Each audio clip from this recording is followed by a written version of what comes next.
गरीब दर्जी बहू की घास की साड़ी और घर। देखो शालिनी, मैंने साड़ी की फॉल लगा दी है और मैंने इस सूट की अच्छे से तुरपाई भी कर दी है। तुम दोनों का बहुत बहुत शुक्रिया। तुम दोनों की वजह से मेरा दर्जी का काम कितनी जल्दी हो जाता है, वरना अकेले ये सब कर पाना मेरे लिए बहुत मुश्किल था। बातें बाद में कर लेना, ये लो जल्दी से नींबू पानी पी लो। बाजार में तो नींबू के भाव चांदी के भाव जितने चल रहे हैं, तो तुमने ये नींबू पानी कैसे बनाया?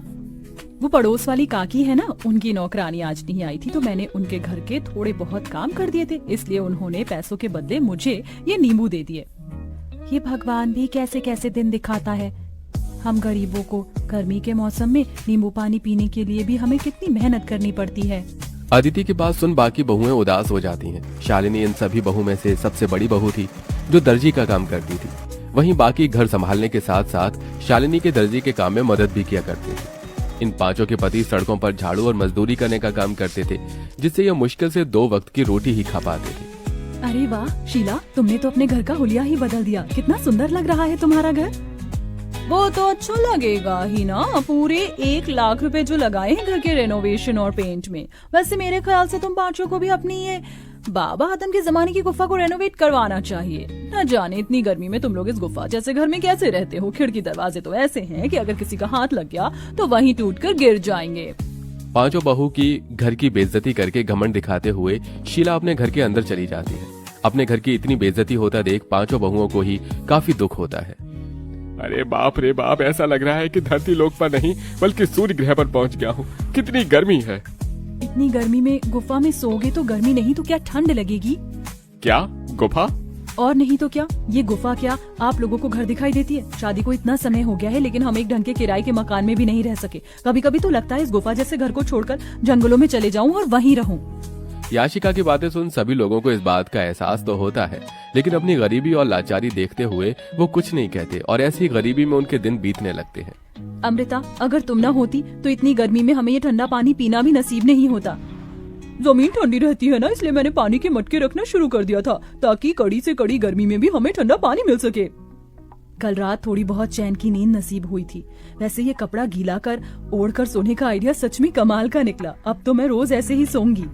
पांचों बहुएं हमेशा अपने ऐसे छोटे मोटे जुगाड़ से गर्मी से थोड़ा बहुत बैक लिया करती थी। शालिनी देखो ना, मेरी साड़ी फिर से फट गई, इसे सिल दो।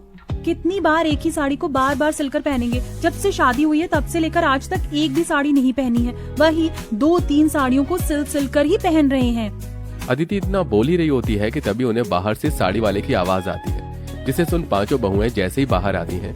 अरे भाई साहब, ये नीली वाली साड़ी दिखाइए। अरे बहन जी, आप लोग वहाँ क्यों खड़ी हैं? देखिए मेरे पास एक से बढ़कर एक साड़ियाँ हैं, बनारसी, सूती, लखनवी, जरी वाली। बताइए कौन सी साड़ी दिखाऊं? अरे भाई साहब जी, आप किन से साड़ी लेने के लिए पूछ रहे हैं जो एक ही फटी हुई साड़ी को सिल कर पहनती हैं? इनकी एक सूती की साड़ी लेने की तो औकात नहीं है। ये क्या ही महंगी साड़ियाँ लेंगे। अपनी पड़ोसन मोना और अलीशा को अपनी इतनी बेइज्जती करता देख पांचों बहू की आंखों में आंसू आ जाते हैं और वो सीधा घर के अंदर चली जाती हैं। पांचों बहुएं इस गर्मी और गरीबी से परेशान हो चुकी थी। पांचों बहुएं आंगन में बैठ एक दिन झाड़ू बर्तन कपड़े कर रही होती हैं कि तभी अचानक जोरों से हवाएं चलनी शुरू हो जाती हैं। लगता है बहुत जोरों से तूफान आने वाला है। चलो जल्दी घर के अंदर चलते हैं। पांचों बहुएं जैसे ही घर के अंदर जाने लगती हैं कि तभी तेज आंधी की वजह से उनके घर की छत उड़ जाती है और साथ ही साथ उनके घर की दीवारें भी टूटकर बिखर जाती हैं। हे भगवान, ये तूफान गांव में नहीं बल्कि हमारी जिंदगी में आया। अब हम लोग कहाँ रहेंगे?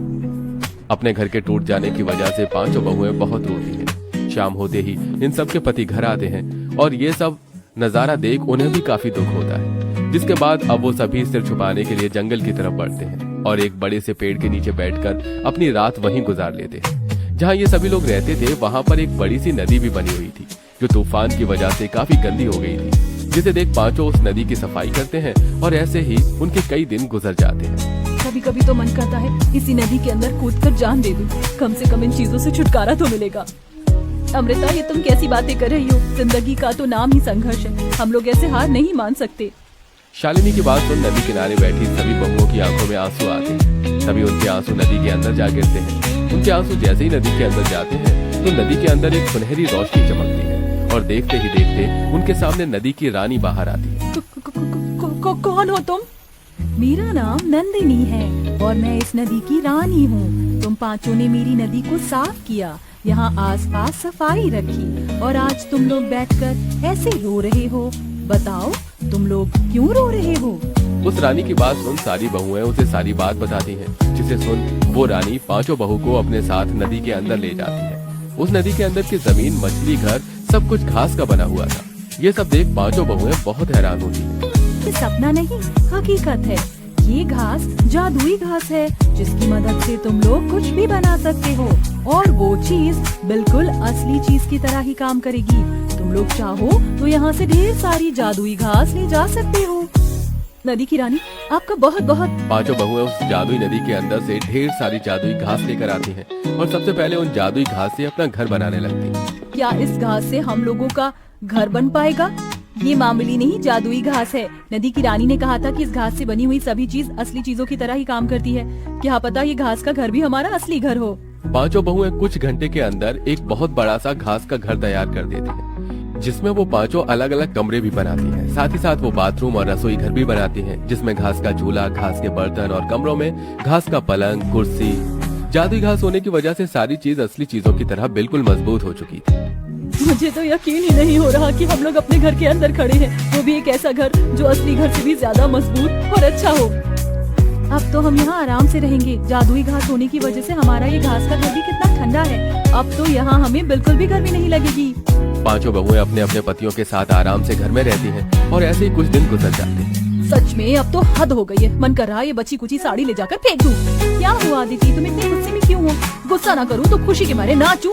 उस दिन तुमसे साड़ी सिलवाई थी, देखो आज फिर से ये साड़ी फट गई।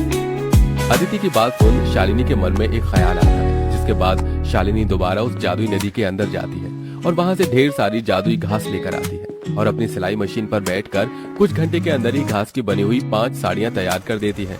साड़ियों के बॉर्डर पर वो तरह तरह के फूल भी लगाती है, जिसके बाद अब जैसे ही पांचों बहुएं उस घास की साड़ियों को पहनती हैं, इस घास की साड़ी को पहनकर तो ऐसा लग रहा है कि मानो जैसे मैंने रुई की साड़ी पहन रखी हो। अब इन घास की साड़ियों में हमें बिल्कुल भी गर्मी नहीं लगेगी और हम आराम से रहेंगे। पांचों बहुएं उस घास की साड़ियों को पहनकर काफी खुश होती हैं। जिस तूफान से इन पांचों का घर टूटा था, उस तूफान में गांव में और भी कई लोग थे जो बेघर हो गए थे। ये सब देख पांचों बहुएं उन लोगों के लिए जादुई घास से घर बनाती हैं। अरे आप लोग तो हमारे लिए देवी हो। जो चीज सरकार और अमीर लोग न कर सके वो आपने कर दिया। आपका एहसान हम कैसे चुकाएंगे। जादुई घास के घर बनाने के साथ साथ पांचों बहुएं गरीब औरतों के लिए घास की साड़ियाँ भी बनाती हैं, जिन्हें वो काफी सस्ते दामों में बेचती हैं। बरसों से सपना था कि सूती की साड़ी लूंगी, लेकिन हमेशा पैसों की कमी की वजह से ना ले सकी। लेकिन आज आपकी वजह से मैं रुई जैसी मुलायम साड़ी पहन सकूंगी। आपका बहुत बहुत शुक्रिया।